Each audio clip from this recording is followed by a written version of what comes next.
ఏమండి ఆగండి, ఏమండి ప్లీజ్ ఆగండి. ఈ చీరలన్నీ తీసుకెళ్లి స్టీల్ సామాన్ వాళ్ళకి ఇస్తే ఏమొస్తుందండి? ఒక గిన్నె ఇస్తారు అంతే. గిన్నె కాదబ్బా, ఒక చెంచా ఇచ్చిన ప్రాబ్లం లేదు. ఎందుకంటే బీరు వాళ్ళ కొంచెం ప్లేస్ వస్తుంది, నా బట్టలు పెట్టుకోవడానికి కొంచెం ఆప్షన్ వస్తుంది కదా. ఏంది మీ ఇద్దరు రోడ్డు అట్లా కొట్లాడుతున్నారు? ఈ చీరలేంది? చూడబ్బా, నా పాత పట్టు చీరలన్నీ స్టీల్ సామాన్ల వాళ్ళకి వేసేసి ఒక గిన్నె తెస్తాడంట. చూడండి మేడం, మొన్న పెళ్లికి అని చెప్పేసి ఇన్ని పట్టు చీరలు ఉన్నది. తర్వాత ఈ పాత పట్టు చీరలన్నీ తీసుకొచ్చి నా కబోర్డ్ లో పెట్టింది, నా బట్టలన్నీ బయట పడేసింది. అందుకని చెప్పేసి ఈ పాత పట్టు చీరలన్నీ తీసుకుపోయి స్టీల్ సామాన్ వాళ్ళకి వేసి ఒక గిన్నె వచ్చినా సరే తీసేసుకుంటానమ్మా. గిన్నెందుకో మీకు డబ్బులు వచ్చే మార్గం చెప్తా. ఏంటో తెలుసా? అది కర్ణన్ పట్టు షాప్ లో పాత పట్టు చీరలు ఇస్తే డబ్బులు ఇస్తున్నారు. డబ్బులంతా అవునండి, మేడం గారు అయితే కుక్కట్పల్లిలో ఉన్న కర్ణన్ పట్టు సెంటర్ కి అయితే తీసుకొచ్చారండి. మీ దగ్గర చినిగిన హోల్స్ పడిన ఏ కండిషన్ లో ఉన్న పాత పట్టు చీరలైనా సరే కర్ణన్ పట్టు సెంటర్ కి తీసుకురండి. స్పాట్ లో డబ్బులు తీసుకొని వెళ్ళండి.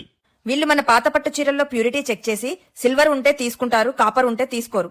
మన చీరల్లో ఉన్న క్వాలిటీని బట్టి 1000 నుంచి 50,000 వరకు డబ్బులు ఇస్తారు. వీళ్ళ దగ్గర all over India doorstep pickup కూడా ఉంది. ఇక్కడున్న వాట్సాప్ నెంబర్ కి మీ పాత పట్టు చీరల ఫోటోస్ పంపిస్తే వాళ్ళు ఓకే అనుకుంటే మీ ఇంటికి వచ్చి డబ్బులు ఇచ్చి చీరలు తీసుకెళ్తారు.